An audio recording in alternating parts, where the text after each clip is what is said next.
Hello, everyone. Welcome to our weekly availability with Theo Johnson. As always, raise your hand and I'll call on you.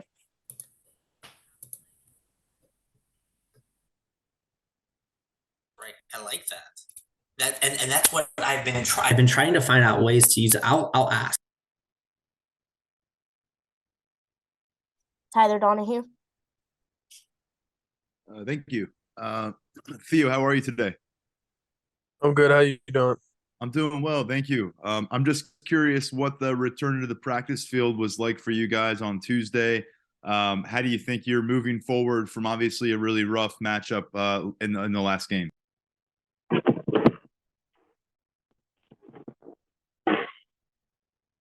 Sorry, you cut out there for a second. Could you repeat that?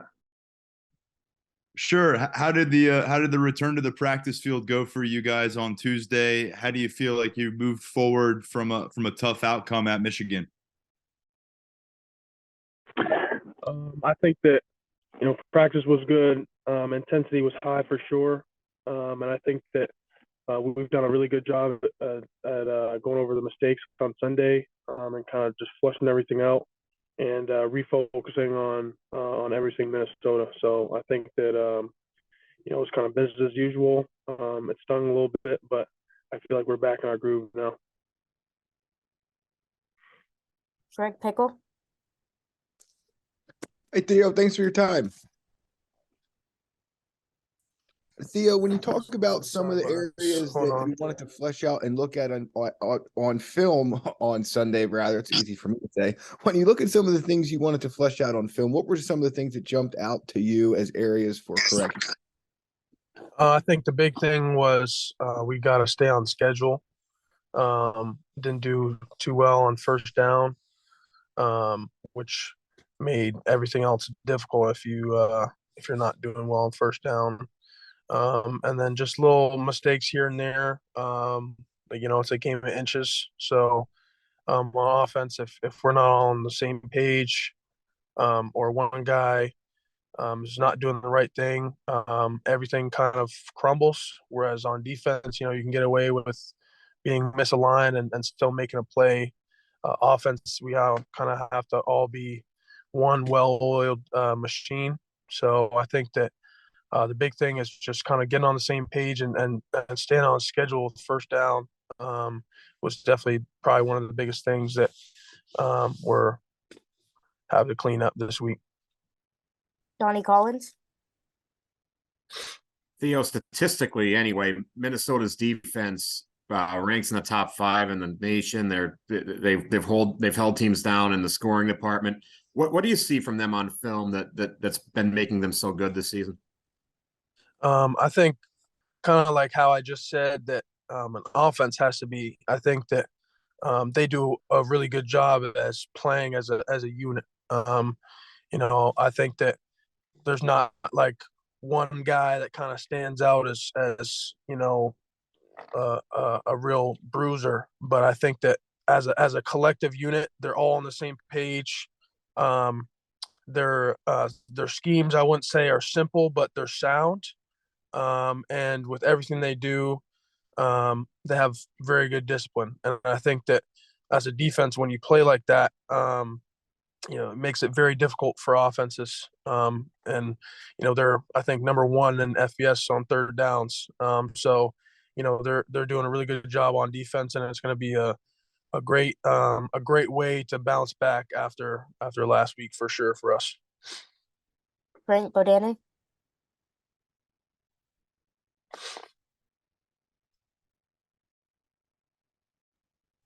Hey, Theo, thank you. How close to 100% are you health-wise now? Are you right there again? And has your role changed at all this season in the offense?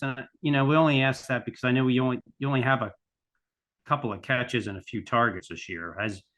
Are you expected to do anything different with the offense than last year? Yeah, I think that this year started out like a little slower than I had anticipated, and the coaches and the staff had anticipated, just with things that I was working through. But right now I'm feeling as good as I've felt. I feel really good. Nothing's really holding me back at all. So I'm hoping moving forward that my role will increase the more confidence I build in the staff and in myself. Andrew Destin. Hey Theo, thanks for doing this. Yesterday Nick Tarbarton mentioned that they've been watching film of the 2019 game against Minnesota. Kind of some continuity there with the offensive coordinator and some key skill positions. Have you guys been doing the same for Minnesota's defense? I know it's the same D coordinator there. I don't know if that's something you guys have been doing, and if so, is that something you regularly do for opponents? Just go back a couple of years for film. Thanks. I think sometimes in certain situations that's something that we do. I think this year we've been at least in the tight end room and offensively.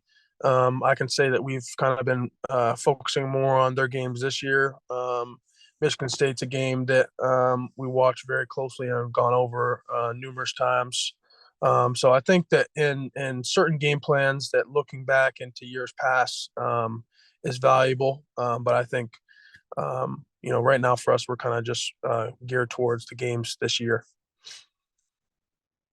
Andrew Clay. Hey Theo, sorry if you were asked about this already. I got in a little late. Your relationship with Kirk Shiraka, can you talk a little bit about that? And are you guys, is this going to be a line of offensive players saying hello to him on Saturday? He was my OC for a few months while I was here.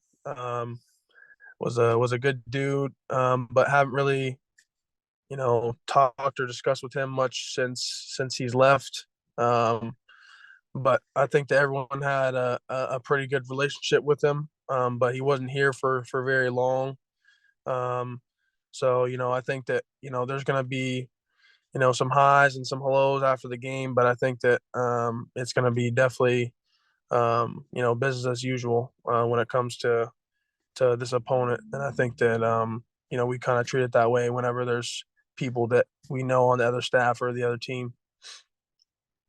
Tyler Donahue. Theo, you've been playing a pretty solid amount of snaps week to week now since you came back, but the targets haven't really been there for you in the past game. I know that's something you prided yourself on coming to campus was your ability as a pass catcher. How hungry are you? Motivated are you to get those kind of opportunities to show what you can do?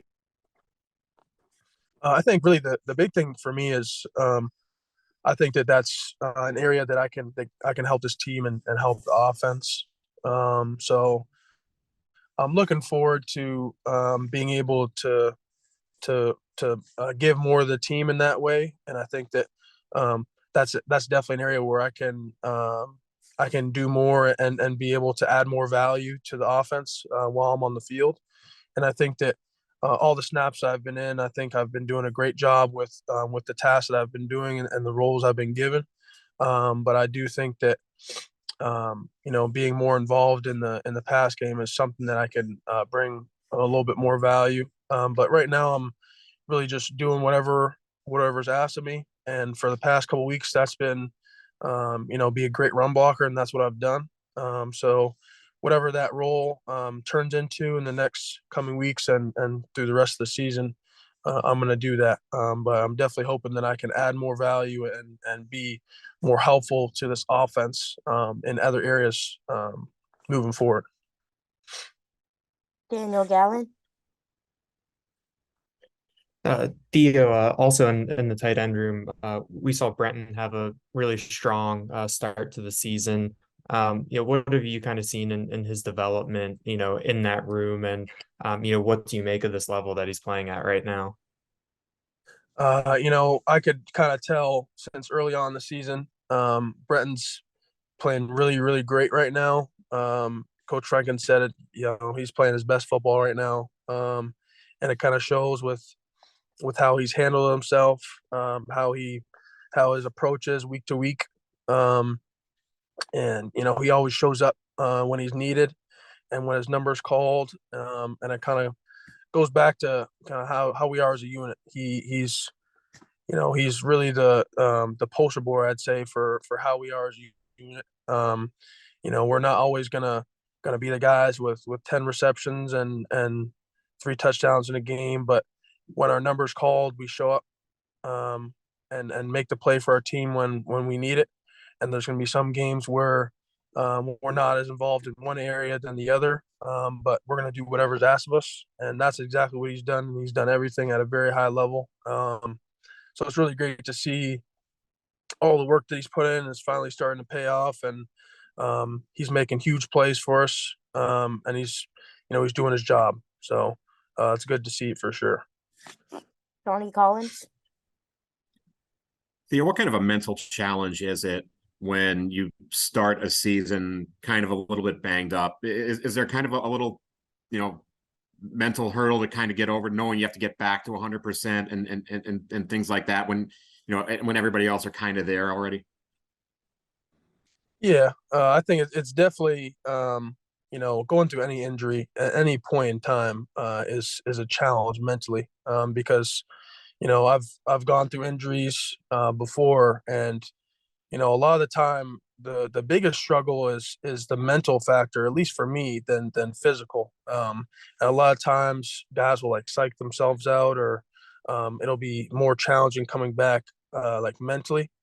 But it's definitely a challenge, and I think that just how my life has been and the things I've gone through has kind of made adversity a little easier for me, I'd say. And I think that I have a really good support system, and no one kind of gave up on me, and everyone kind of rallied around me. And I think that I was able to give to this team and give to the guys in the tight end room, even though I wasn't able to do as much on the field as I would have liked.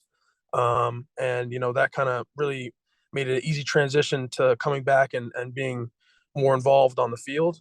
So it was definitely a challenge for me mentally. But I think that just being consistent and kind of showing up and doing whatever I can, whatever that looked like, every day, kind of made it easier and made it easier once I got back on the field to make the transition smooth. We have time for 2 more. We'll go with Andrew Destin and then Greg Pickle after him. Theo, just to go back to your answer to my previous question, you mentioned the Michigan State tape. What stands out to you from watching that? Is there anything that maybe gets you excited that, hey, the tight end group could be pretty successful in this one? Yeah, I think that there's going to be, just like every game, there's opportunities for us to make some plays in the game and have an impact for sure, in both the run game and the pass game. A lot of the things that we do, like run game wise, we have very big roles in the schemes, and that hasn't changed from week to week. So we're going to be asked to make some big blocks in this game. We're going to be asked to make some big catches and some big plays. And I think that seeing that tape, there's some schemes that kind of line up with what we do. So that's kind of why we've, at least me personally, I've kind of been watching that tape a little more. So I think there's going to be definitely opportunity for us to be able to showcase our abilities in this game, just based off of seeing the schemes and knowing kind of what we're gonna run. Greg Pickle. Theo, you've been here a couple of years now, obviously, and have matched up against some pretty good linebackers. What have you learned about Abdul Carter in practice that's allowed him to race out to a pretty quick start to his Penn State career? I think that he's very eager to learn, and he's kind of like a sponge on the field with the coaches.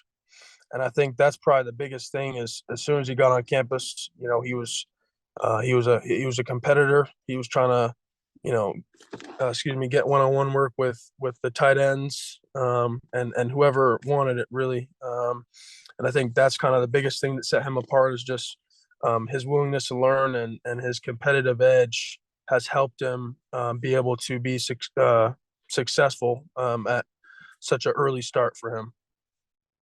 Thank you, everyone. Thank you, Theo. Thank you, Theo. Thank you, Theo. Yeah.